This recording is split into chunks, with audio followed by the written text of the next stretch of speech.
मुसलमान हो कुरान ना पढ़ना जानता हो ये अफसोस है। मुसलमान का बच्चा हो कुरान ना जानता हो ये अफसोस है। अच्छा, अब हाशिम अमला का नाम आप लोगों ने सुना होगा। हाशिम अमला को जानते हैं ना? साउथ अफ्रीका टीम का खिलाड़ी है नौजवानों, बड़ा हम नौजवानों को पैगाम देना चाहते हैं और कुर्बान जाओ, इंटरनेशनल खिलाड़ी है हाशिम अमला। उम्र कितनी है? 25 साल। और कुर्बान जाओ, उनके तकवे का क्या कहना, उनकी परहेजगारी का क्या कहना, उनकी इबादत का क्या कहना। अल्लाह अकबर कबीरा। इतनी बड़ी दाढ़ी है। कितनी बड़ी दाढ़ी है भाई? अरे भाई बोलो भाई।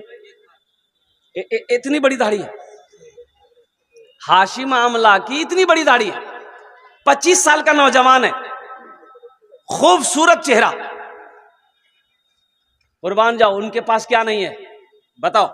हाशिम अमला के पास क्या नहीं है? दौलत की कमी नहीं है, शोहरत की कमी नहीं है, इज्जत की कमी नहीं है, जवान है, हट्टा कट्टा है। उनके बावजूद भी इतना सौमो सलात का पाबंद है। और कुर्बान जाओ, मीडिया वालों ने पूछा, ए हाशिम अमला, इन यहूदियों, इन क्रिकेटों, इन साथियों के साथ आप रहते हो, ये लोग तो दूसरे मजहब को मानने वाले हैं, आप मजहब इस्लाम को फॉलो करते हैं, आप नमाज पढ़ते हैं, ये लोग डिस्टर्ब तो नहीं करता है? और कुर्बान जाओ, उन्होंने जवाब दिया, नहीं नहीं नहीं, ये लोग मेरे बड़े अदब करते हैं, बड़े एहतराम करते हैं जब मैं नमाज पढ़ता हूं। और कुर्बान जाओ, अब जब मैं नमाज पढ़ता हूं कोई मेरे रूम में, होटल के रूम में दाखिल नहीं होता है। और जब मैं सफर में करता हूं, चाहे वो प्लेन में सफर करूं, ट्रेन में सफर करूं, वो बस में सफर करूं, मेरे हाथों में अल्लाह का कुरान होता है।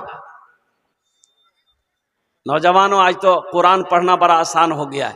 मोबाइल का जमाना है, सोशल मीडिया का जमाना है। कुरान में अल्हम्दुलिल्लाह, मोबाइल में कुरान मंगाओ, कुरान पढ़ो। अब मोबाइल में कुरान पढ़ोगे, वजू बनाने की जरूरत नहीं है, वजू बनाने की जरूरत नहीं है। हाँ, पाक होना जरूरी है। बगैर पाकी कुरान पढ़ना मना है, बगैर वजू कुरान छूना मना है। तो आप मोबाइल में आसान हो गया, तुम इधर उधर की चीजें ना देखकर कुरान की तिलावत कर लो। सुबह अगर कुरान की तिलावत कर लो, अल्लाह सुबह से लेकर शाम तक तेरी हिफाजत फरमाएगा। जो काम में जाओगे वो काम बन जाएगा, वो काम में कामयाबी मिल जाएगी। शर्त है कि तुम कुरान से जुड़ जाओ। कुर्बान जाइए, पढ़ा लिखा और जाहिल एक नहीं हो सकता। पढ़ा लिखा और जाहिल बराबर नहीं हो सकता है। इसलिए नौजवानों, एक बात याद रखना, यहूदी कौम, ये यहूदी जो अभी लड़ाई हो रही फिलिस्तीन की इसराइल से ना, तो ये यहूदी से हो रही है। यहूदी का बच्चा जब पैदा होता है ना, बच्चा जब बोलने जानता है, बच्चा जब खड़ा हो जाता है ना, तो उसका बाप सबसे पहले उसके एक हाथ में कॉपी देता है, एक हाथ में कलम देता है। आज वो कौम यहूदी, हालांकि उसकी तादाद मुख्तसर है, सिर्फ 2 करोड़ यहूदी है। 2 करोड़ यहूदी, आपको पता होना चाहिए 2 करोड़ यहूदी पूरी दुनिया के अंदर में हावी है। आखिर इसकी वजह क्या है? तो पता यह चला, वो कौम तालीम याफ्ता कौम है, वो कौम तालीम को, एजुकेशन को फोकस करती है। कुर्बान जाओ, आज यही वजह है कि हम मोबाइल में फेसबुक चलाते हैं। इसका ये फेसबुक का इजाद करने वाला कौन है? यहूदी है। व्हाट्सएप है, इसका इजाद करने वाला कौन है? वो यहूदी है। और कुर्बान जाओ, वो एक क्रीम लगाते हैं, हम लोग एक क्रीम लगाते हैं ना, नौजवान लोग लगाता है, फेयर हेल्डर होल्डर, क्या नाम उसका, fair lovely, fair hair lovely. नौजवानों, ये उन यहूदियों ही का इजाद किया हुआ ये है। लक्स साबुन लगाते हो, ये उन्हीं का प्रोडक्ट है। लाइफ बॉय साबुन लगाते हो, ये उन्हीं का प्रोडक्ट है। और कुर्बान जाओ, आज यहूदी आगे क्यों है? तो पता ये चला कि वो एजुकेशन में, तालीम में आगे है। जो तालीम में आगे रहेगा, जो एजुकेशन में आगे रहेगा, वही कामयाब रहेगा। हम लोग का हालत क्या है? बच्चा थोड़ा बड़ा हुआ, होटल में रख दो, 2000-3000 रुपया महीना आ रहा है। अब बाप गुटखा खा के, पान खा के, बेटा मेरा खट रहा है होटल में, 3000 रुपये 2000 रुपये महीना आ रहा है। वही बेटा थोड़ा बड़ा हुआ, पंजाब भेज दिया, दिल्ली भेज दिया। बताओ, वही बच्चा बूढ़ा, जब तुम बूढ़ा हो जाओगे, वही बच्चा खुट्टा में बांध के मारेगा। अपने बच्चे को तालीम दो मुसलमानों, अपने बच्चे को कुरान से जोड़ो मुसलमानों, और खुद कुरान से जुड़िए, अपने बच्चों को भी कुरान सुनाइए। एक लड़का जेंटलमैन कोट पहना, पैंट पहना, ससुराल गया। कहां गया भाई? बोलो भाई, अरे भाई बोलो भाई, कहां गया? बोलो भाई, ससुराल गया। एक बुढ़िया देखी क्या कि कोट पैंट नौजवान पहना है, बूट पहना है, चश्मा पहना है, वो बुढ़िया दौड़ती भी गई ये खत लेकर के। खत पहले जमाने की बात है, अभी ना मोबाइल है, वायरलेस है, खत का जमाना खत्म हो गया। वो बुढ़िया बोलिए बेटा रुक रुक रुक रुक, तो नौजवान खड़ा हो गया। क्या है मम्मी? बोला बेटा ये मेरा खत है, थोड़ा पढ़ के सुना दो, मेरा बेटा भेजा है दिल्ली से।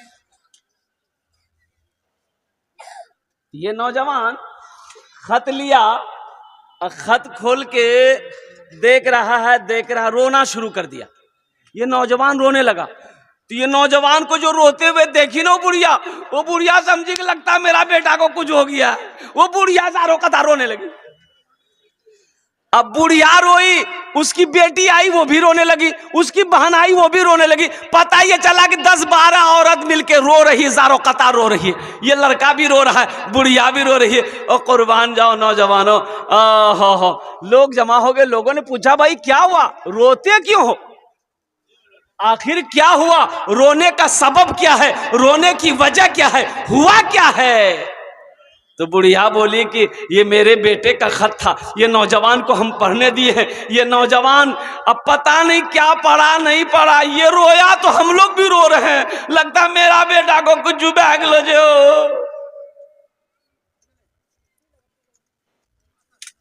हाँ, एक पढ़ा लिखा नौजवान आया उधर से, तो उस नौजवान के हाथ से खत ले लिया। बोला भाई लाओ तो खत, तुम काहे रो रहे हो?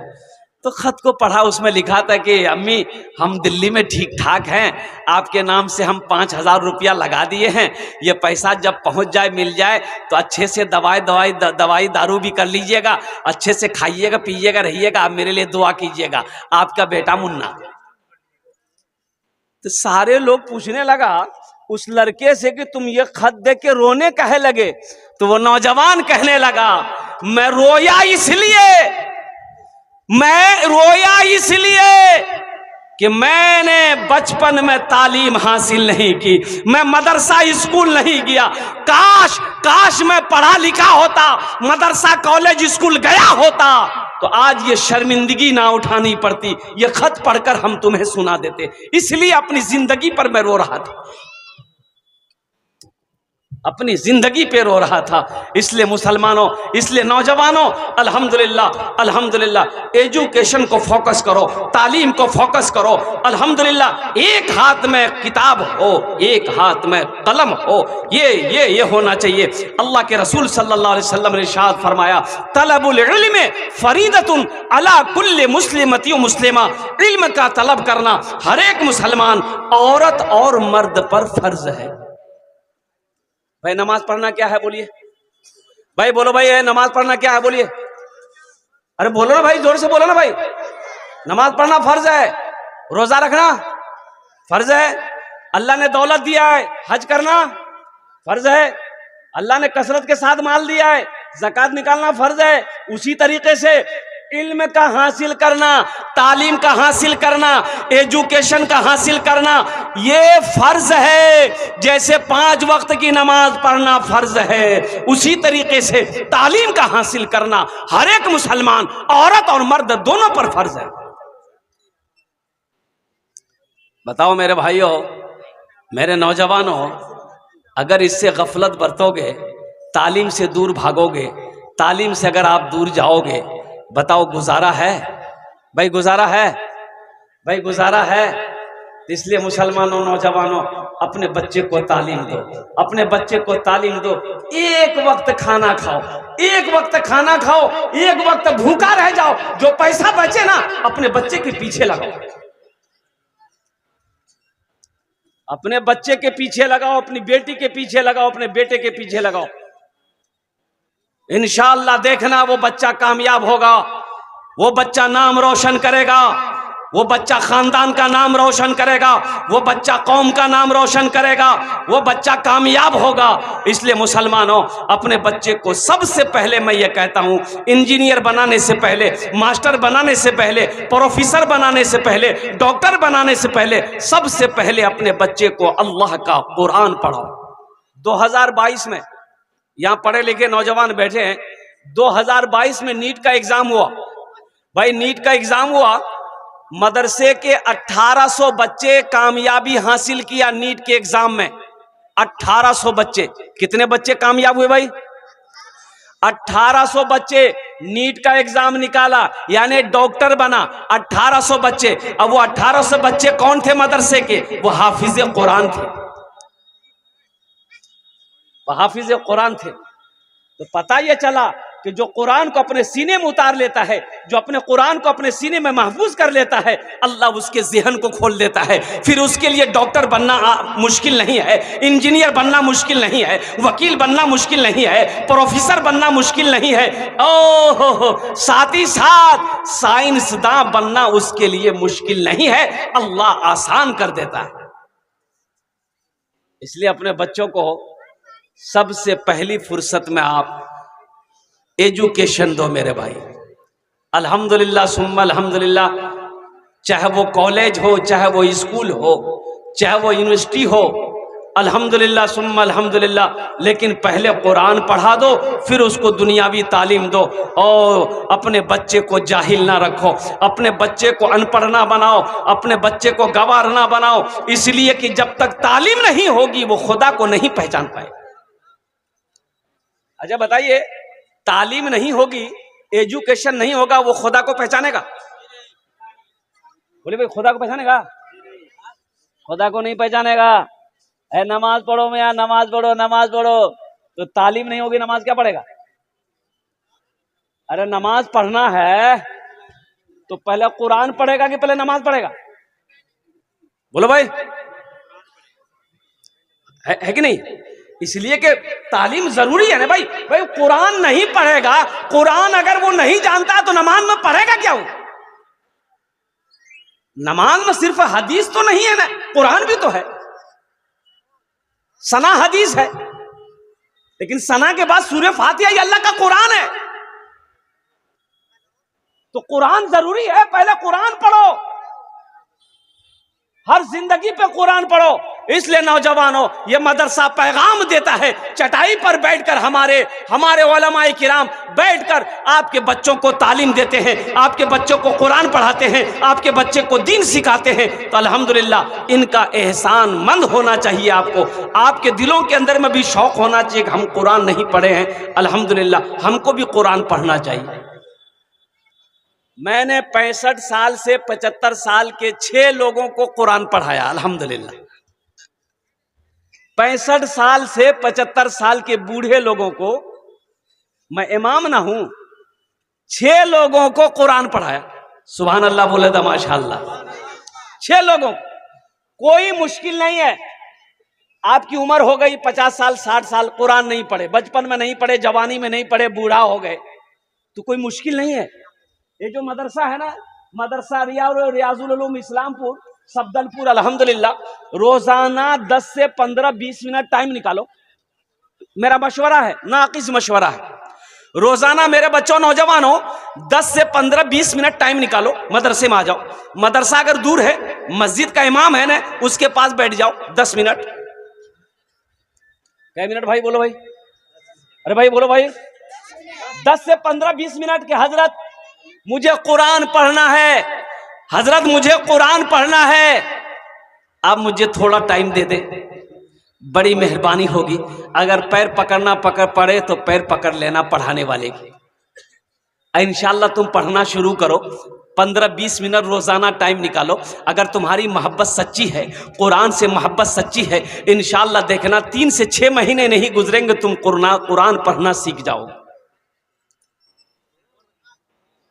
इसलिए मेरे भाइयों, मेरे नौजवानों, ये मेरा पैगाम था, आप लोगों तक पहुंचाना था, मैंने पहुंचा दिया है मेरे भाई। अल्हम्दुलिल्लाह इन मदरसों को आबाद करो, अल्लाह अकबर कबीरा। अल्लाह के महबूब जनाब मोहम्मदुर रसूलुल्लाह सल्लल्लाहु अलैहि वसल्लम का घर मदरसा है, मस्जिद अल्लाह का घर है, मदरसा रसूलुल्लाह का घर है। और कुर्बान जाओ, मस्जिद नबवी की जब बुनियाद रखी गई, अल्लाह के महबूब ने मस्जिद नबवी में एक कोने में मदरसा खोला, एक मदरसा खोला। हम चाहते हैं कि हर मोहल्ले में, हर बस्ती में कम से कम 1-2 मदरसे होना चाहिए।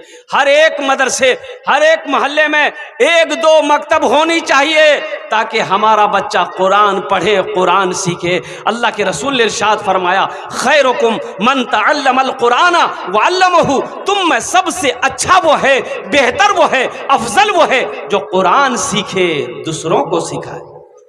इंशाअल्लाह कुरान सीखेंगे मेरे भाई, जरा हाथ उठाओ, इंशाल्लाह मैं दुआ कर दूंगा। अल्हम्दुलिल्लाह, वाह भाई वाह।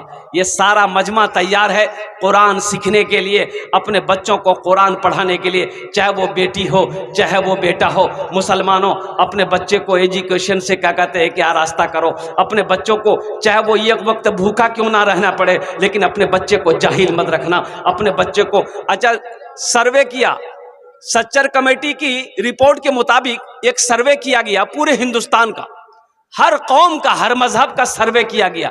अब जानते हैं उस सर्वे में मुसलमान सबसे पिछड़ा जाति घोषित किया गया कि मुसलमान तालीम में पीछे है, मुसलमान पढ़ाई में पीछे है, मुसलमान एजुकेशन में पीछे है। यही वजह है कि आज हम कामयाब नहीं हैं।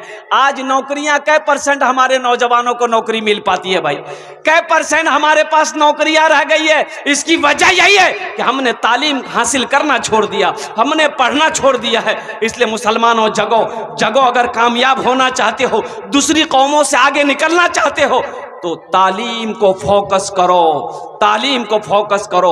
अगर फटा कपड़ा पहनना पड़े ना तो उसे सी करके पहन लेना, लेकिन अपने बच्चे को अच्छा कपड़ा पहना कर मदरसे में भेजना, स्कूल में भेजना। इसलिए कि जिस कौम के पास में तालीम होगी, जिस कौम के अंदर में एजुकेशन होगा, वही कौम तरक्की करेगी, वही कौम कामयाब होगी।